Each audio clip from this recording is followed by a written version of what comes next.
हमारे देश में अब मुझे ये समझ में आने लगा है कि किसी भी भारतीय नागरिक को चिकित्सा सुविधा की जरूरत नहीं है, चिकित्सकीय ज्ञान की जरूरत है।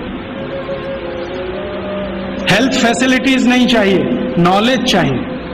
नॉलेज की बहुत कमी, और इतनी कमी है कि पढ़े लिखे लोग उससे ज्यादा पीड़ित हैं। छोटी छोटी बातें नहीं जानते। पानी को उबाल के पीना ये इतनी छोटी सी बात है, लेकिन आज के समय की बीमारियों में सबसे इफेक्टिव है, खासकर 3 महीने की ये जो।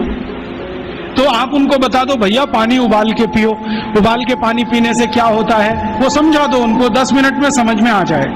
फिर उनसे कहो कि खाना खाते हो तो कुछ ये खाओ ये मत खाओ, क्योंकि दिनचर्या ऋतुचर्या जो आयुर्वेद की है ना वो जरूर सीख लो। दिनचर्या और ऋतुचर्या जरूर सीखो, आयुर्वेद की बहुत आवश्यक है।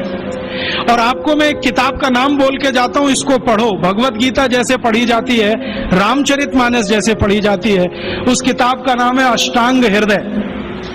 इसका एक दूसरा नाम भी है अष्टांग संग्रह, पुराना नाम अष्टांग हृदय। ये किताब का जो स्वस्थ व्रत है ना, वो ऐसे पढ़ो जैसे आप धार्मिक पुस्तक पढ़ते हो, और उसको बार बार पढ़ो तो याद हो जाएगा, कंठस्थ हो जाएगा। उसमें 2000 सूत्र हैं। ये सूत्र लोगों को बताना शुरू कर दो।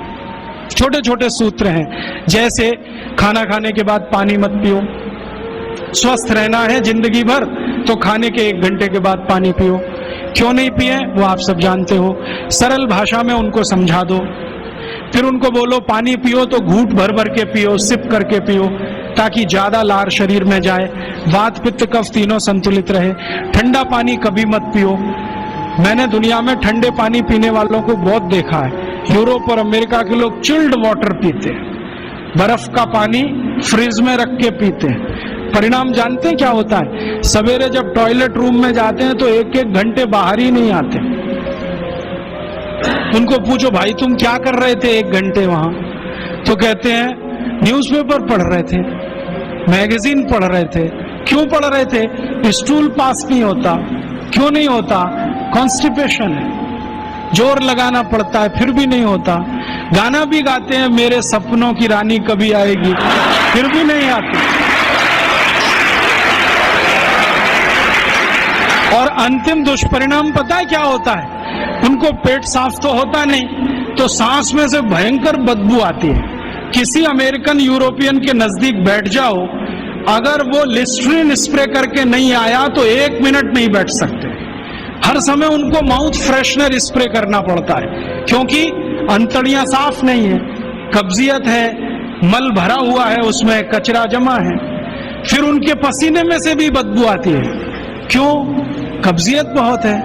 और पसीने की बदबू दूर करने के लिए डिओडोरेंट स्प्रे करते रहते हैं। और आप तो सब जानते हो कि अगर कब्जियत है तो बाल भी कड़क रहते हैं, तो उन कड़क बाल को सॉफ्ट करने के लिए क्या क्या सब करते हैं। शैम्पू लगाते हैं, शैम्पू के बाद पता नहीं क्या क्या लगाते हैं। ये सब वो जो करते हैं ना, उनकी मजबूरी है, स्टेटस सिंबल नहीं है। इसको अपने दिमाग से निकाल दो कि ये कोई स्टेटस सिंबल। तो सरल भाषा में समझाओ, ठंडा पानी पीने से ये होता है, मत पियो, समझ जाएंगे। फिर उनको बोलो सवेरे उठो तो सबसे पहले पानी पियो। फिर उनसे बोलो खाना खाओ तो बैठ के खाओ, कभी भी खाना खाओ तो पूर्व दिशा में मुंह करके खाओ, सो तो पूर्व दिशा में।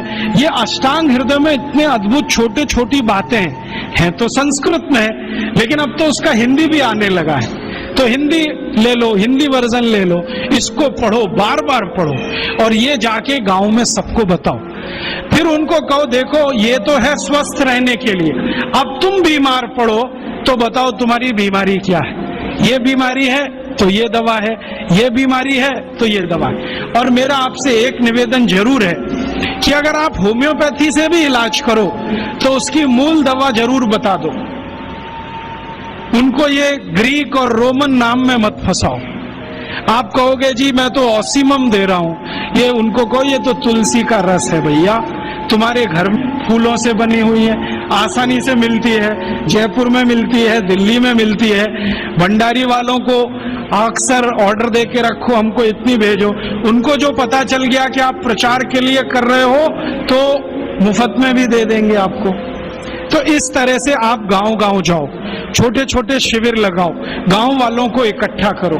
गांव वाले बहुत दुखी हैं, शहर वाले भी दुखी हैं, वैसे तो वो दुखी हैं। इसका यही सबूत है कि रामदेव जी आए जयपुर में सवेरे 4 बजे तो सब लोग पहुंच जाते हैं वहां, पैसा भी देते हैं, समय भी देते हैं। और 4 बजे रामदेव जी कहें टांग ऊपर उठा लो तो उठा लेते हैं, कहें सिर नीचे कर दो तो कर लेते हैं, ऐसे कर लो तो कर लेते हैं। क्यों? परेशान है, दुखी है, शरीर उनका साथ नहीं दे रहा है। और इतने दुखी है कि रामदेव जी तो क्या, कोई टिम्बकटू आ जाए उसी के सामने वो आ जाएंगे। और वो दुनिया भर में घूम के आते अपनी अपनी छोटी छोटी बीमारियां लेके। तो इन जो दुखी लोगों का थोड़ा थोड़ा आप मदद कर दो इलाज के रूप में, ये सब आपके भगत हो जाएंगे। और ये भगत हो जाएंगे तो कहो आप भी प्रचार करो इसे, वो भी करें, आप भी करो, तो ये इतना तेजी से मल्टीप्लाई करेगा कि 2-5 साल में एलोपैथी का बाजा बज जाएगा। और बजा देना है अपने को। हाँ, ये संकल्प लेके चलो कि इनका बाजा हमको बजाना है। मैं बहुत जल्दी एक टीवी चैनल शुरू करने जा रहा हूं एलोपैथी का बाजा बजाने के लिए। इनकी सब पोल खोलनी है मुझे। हाँ, इनकी इतनी पोल है मेरे पास, कम से कम 1,500 से ज्यादा डॉक्यूमेंट्स हैं जो एलोपैथी के गंदेपन को सिद्ध करने वाले, इनकी निकृष्टता को सिद्ध करने वाले, ये कितने अनसाइंटिफिक हैं वो बताने वाले, कितने डॉगमेटिक हैं वो बताने वाले। मेरे पास ऐसे बहुत इंटरव्यूज हैं बड़े बड़े डॉक्टरों के, वो कहते हैं कि हम कोई डायग्नोसिस नहीं करते, तीर मारते, लग गया तो ठीक, नहीं तो तुक्का। और वो कहते हैं हम तो एक ही सिद्धांत पे काम करते हैं, trial and error, trial and error, देते जाओ गलतियां करते जाओ, देते जाओ गलती, भले मर जाए पेशेंट। हमारे पास तो कम से कम ये नहीं है ट्रायल एंड एरर वाला। हम तो जानते हैं कि तुलसी है तो उसके ये गुण हैं तो ये रिजल्ट आना ही चाहिए, मेथी है तो उसके ये गुण हैं तो ये रिजल्ट आना ही चाहिए। हमको सब मालूम है, फिक्स है, यहाँ वेरिएशन नहीं है। मेथी के जो रिजल्ट चरक ऋषि को मिले वो आज भी मिलते हैं। इसमें इतना सातत्य है, वेरिएशन कहीं भी नहीं है। तो जो विज्ञान में सातत्य होता है, सत्य ज्ञान वही होता है। तो हमारे पास जो सत्य ज्ञान है इसको लेकर आगे बढ़ें। तो अगर अष्टांग हृदय के इस सूत्र को आप माने और समझें, अष्टांग हृदय कहता है कि जिस भोजन को सूर्य का प्रकाश ने स्पर्श नहीं किया हो और पवन ना मिला हो उसको कभी मत खाइए, वो जहर है। दूसरी हमसे क्या गलती हो रही है, हमने अपने घर का नाश्ता ऐसा बनाया जो यूरोप और अमेरिका में मजबूरी में खाया जाता। मैंने कहा ना, पाव रोटी, डबल रोटी, बिस्किट, अब हमने घर में शौक से लाना शुरू किया। ज्यादातर घरों में ब्रेड पकौड़े नाश्ते में मैं देखता हूं, या ब्रेड का कोई ना कोई प्रिपरेशन नाश्ते में मिलता है। पूछो, कहते हैं बहुत इजी है। इजी तो इडली भी है, सांभर भी है, उत्तपम भी है, रसम भी है, डोसा भी है, और हलवा से ज्यादा इजी कोई चीज नहीं। सबसे सुरक्षित, सबसे पौष्टिक हलवा के बारे में आप जानते हैं? मेरे पास कोई ऐसा पेशेंट आ जाए जो ऑपरेशन करा के आया हो अभी घंटे भर पहले, मैं उसको कह सकता हूं कि घी का हलवा खा लो, इतना सुरक्षित है। उस पेशेंट को रोटी नहीं खिलाई जा सकती, दाल नहीं खिलाई जा सकती, चावल नहीं खिलाया जा सकता, कम से कम 15 दिन। लेकिन मैं उसको ये जरूर कह देता हूं कि ऑपरेशन खत्म होते ही जैसे ही होश आए हलवा बना के खिला देना, देशी गाय के घी का, क्योंकि वो हीलिंग में बहुत मदद करता है। तो हलवा से ज्यादा तो कोई भी हमारे पास डिश नहीं है जो 5 मिनट में बन सके, लेकिन वो हलवा गायब हो रहा है धीरे धीरे। पाव रोटी आ गई, डबल रोटी आ गई, बिस्किट आ गया, घर में नूडल्स आ गए, और सवेरे के नाश्ते में ये जरूर है। और आयुर्वेद कहता है कि सवेरे का नाश्ता ही सबसे ज्यादा मजबूत होना चाहिए, उसी में भरपेट हम पाव रोटी, डबल रोटी खिलाना।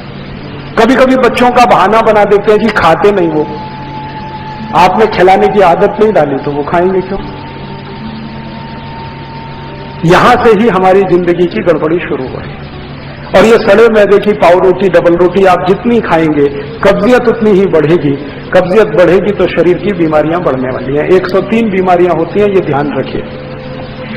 आज मेरे पास सुविधा नहीं है, अगर एलसीडी प्रोजेक्टर होता तो मैं आपको यहां दिखाता।